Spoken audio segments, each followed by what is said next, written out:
तर आजची ही थोडीशी पार्श्वभूमी सांगते आणि सांगितली. तर आपण आज एक श्लोकाने आपण सुरुवात करूया. हम्म, तर आज आज मी एक श्लोक शिकवणार आहे. तो आहे धृतराष्ट्राच्या तोंडचा. तुमच्या समोर पीपीटीवर आहेच तो. धृतराष्ट्र उवाच धर्मक्षेत्रे कुरुक्षेत्रे समवेतायुत्सवः मामकाः पांडवाश्चैव किम कुर्वत संजय. आधी निरूपण करते आणि मग म्हणून घेते, कारण आपल्याला जर श्लोक थोडासा समजला तर तो म्हणणं हे अधिक प्रभावशाली होतं न समजता म्हणण्यापेक्षा, असं माझा स्वतःचा अनुभव आहे. तर पहिला श्लोक हा धृतराष्ट्र राजा धृतराष्ट्राच्या तोंडचा आहे. इथून गीतेला सुरुवात होते. राजा धृतराष्ट्र संजयाला विचारतो की धर्मक्षेत्र अशा कुरुक्षेत्रावर युद्धासाठी जमलेल्या माझ्या आणि पांडूच्या मुलं काय करतायत ते मला तू सांग. धृतराष्ट्र हा जन्मांध होता आणि पुत्रप्रेमानेही अंध झालेला होता. तो त्याने आपल्या सख्ख्या भावाच्या, म्हणजे पांडू त्याचा सख्खा भाऊ होता, ज्याचं वनवासात असताना फार वर्षापूर्वी निधन झालेलं होतं आणि ती मुलं अनाथ होती.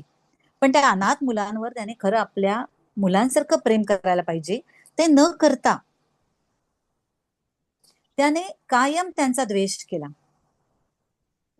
त्यांचा तिरस्कार केला, त्यांच्याबद्दल मत्सर त्याच्या मनात होता. आणि हे या शोकावनं सुद्धा दिसतं, कारण तो म्हणताना बघा काय म्हणतो, मामका हा पांडवाश्च, म्हणजे माझ्या आणि पांडूच्या मुलांनी. अरे म्हणजे एक आपलेपणा न दिसता पांडूची मुलं म्हणजे काहीतरी कोणीतरी परका मनुष्य, परकेपणा त्याच्या त्या वाक्यावरच जाणवतो. आणि त्यामुळेच तर पूर्ण नंतर महाभारत घडलं, कारण मुलांच्या मध्ये पण तोच द्वेष पुढे गेला दुर्योधन आणि सगळ्या कौरवांमध्ये. आणि मग हा भयंकर महायुद्ध जे झालं कौरव आणि पांडवांमध्ये, त्याचं बीज इथेच होतं. तो जन्मांध असल्यामुळे त्याला उत्सुकता होती काय चाललंय. युद्ध तर करतायत पण कोण जिंकणार कोण हरणार.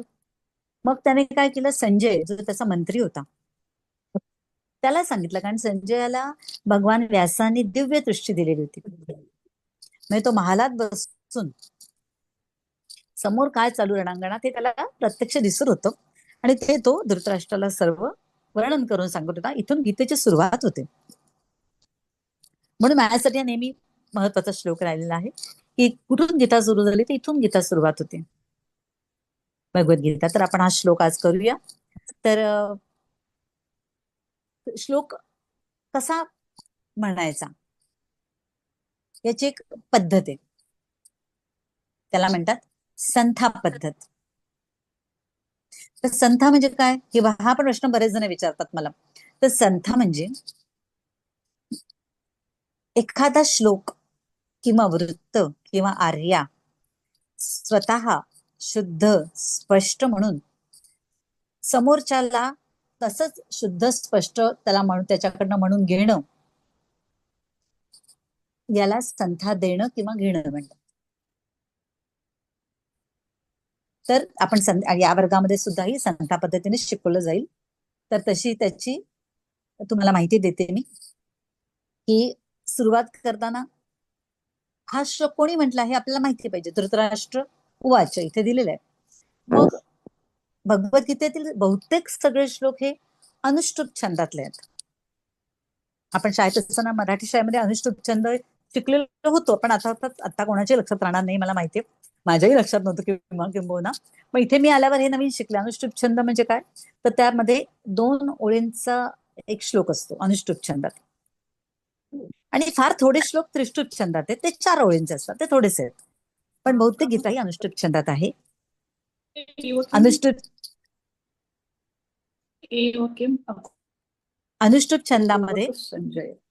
अनुष्टुप छंदामध्ये 2 ओळी असतात. पहिल्या ओळीमध्ये 16 अक्षर, दुसऱ्या ओळीमध्ये 16 अक्षर. ते मागून आवाज येत आहेत, त्यांनी सगळ्यांनी म्यूट करा, म्यूट ठेवा सगळ्यांनी. हा, म्हणजे समोरच्याला डिस्टर्ब होणार नाही.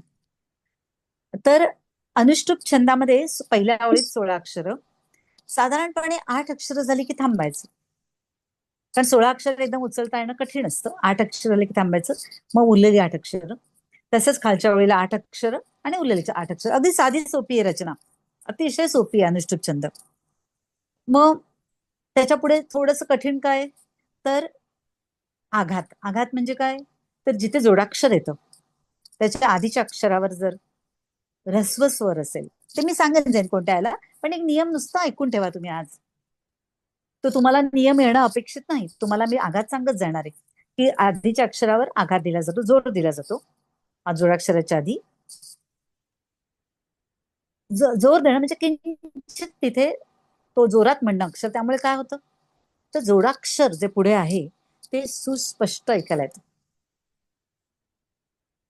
जोडाक्षराचे उच्चार स्पष्ट येण्यासाठी आघात आवश्यक आहेत, आणि त्यांनी गीतेची लय पण सांभाळली जाते. कारण आघात देताना आपण किंचित थांबतो तिथे, त्यामुळे ती लय सांभाळली जाते. पुढे ऱ्हस्व दीर्घत आपण मराठी शाळेत शिकलेलोच आहोत, ते तुम्हाला सांगायची जरूर नाही. ऱ्हस्व म्हणजे लगेच उच्चार करायचा, दीर्घ म्हणजे थोडा लांबवायचा. आणि संस्कृत भाषेमध्ये आणखीन एक आहे, त्याला म्हणतात प्लुत.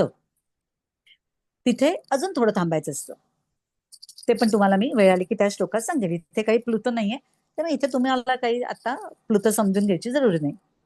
तेव्हा ऱ्हस्व दीर्घ प्लुत आणि विसर्ग. विसर्ग म्हणजे पोट, विसर्ग ही थोडी प्राणायामासारखी क्रिया आहे. पोट आत घ्यायचा, श्वास बाहेर टाकायचा, आणि ह सारखा उच्चार होतो. म्हणजे आत श्वास आला की ह, असं थोडं किंचित ह असा उच्चार त्याचा होतो. ते पण उच्चार तुम्हाला प्रत्येक वेळेस समजावले जातील.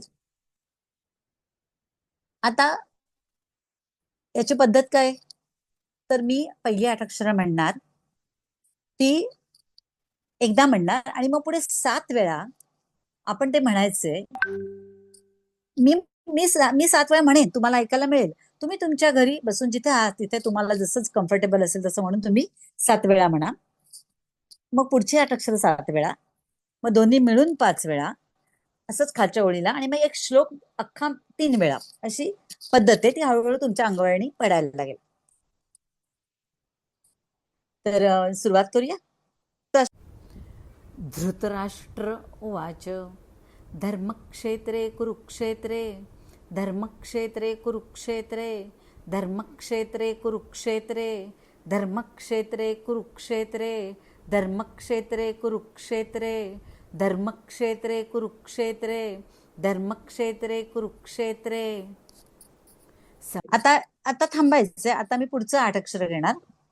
इथे पण समवेता यु युत. आता यू पहिला यू आहे आणि दुसरा यू आहे.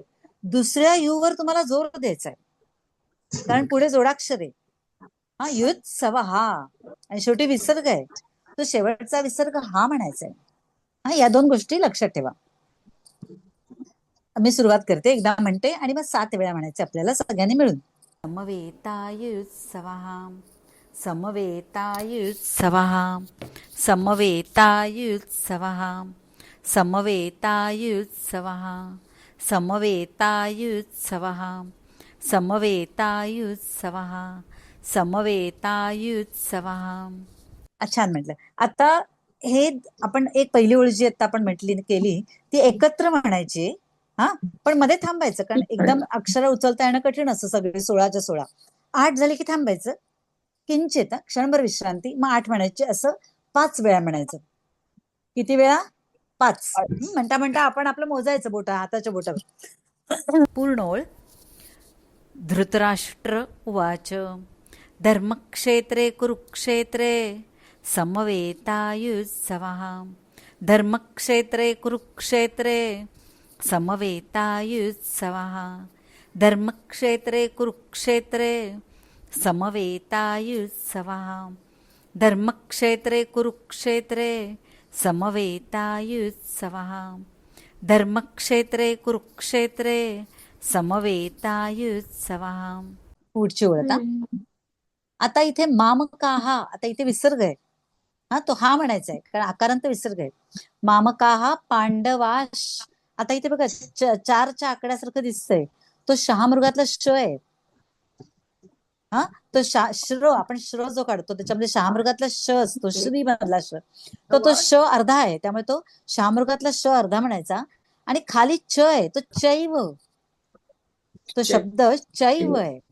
ते समजून घ्यायचं. शब्द समजून घ्या, उच्चार. की आपल्याला सोपं जातं. पुढची ओळ.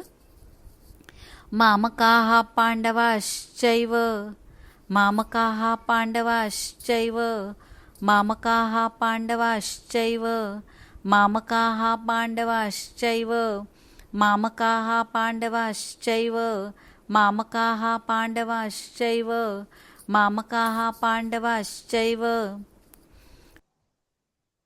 आता शेवटची 8 अक्षरं. किम कुर्वत संजय किम कुर्वत संजय किम कुर्वत संजय किम कुर्वत संजय किम कुर्वत संजय किम कुर्वत संजय किम कुर्वत संजय. पूर्ण आता पूर्ण ओळ मगासारखीच 5 वेळा. मामकाः पांडवाश्चैव किम कुर्वत संजय मामकाः पांडवाश्चैव किम कुर्वत संजय मामकाः पांडवाश्चैव किम कुर्वत संजय मामकाः पांडवाश्चैव किम कुर्वत संजय मामकाः पांडवाश्चैव किम कुर्वत संजय. आता आपला एक श्लोक पूर्ण झाला. एक आकडा दिसतो. एक पहिला श्लोक पूर्ण झाला. आता तो पूर्ण श्लोक आपण 3 वेळा म्हणायचा आहे. धृतराष्ट्र उवाच धर्मक्षेत्रे कुरुक्षेत्रे समवेतायुत्सवः मामकाः पांडवाश्चैव किम कुर्वत संजय. धर्मक्षेत्रे कुरुक्षेत्रे समवेतायुत्सवः मामकाः पांडवाश्चैव किम कुर्वत संजय. धर्मक्षेत्रे कुरुक्षेत्रे समवेतायुत्सवः मामकाः पांडवाश्चैव किम कुर्वत संजय. हरि ओम. हरि ओम.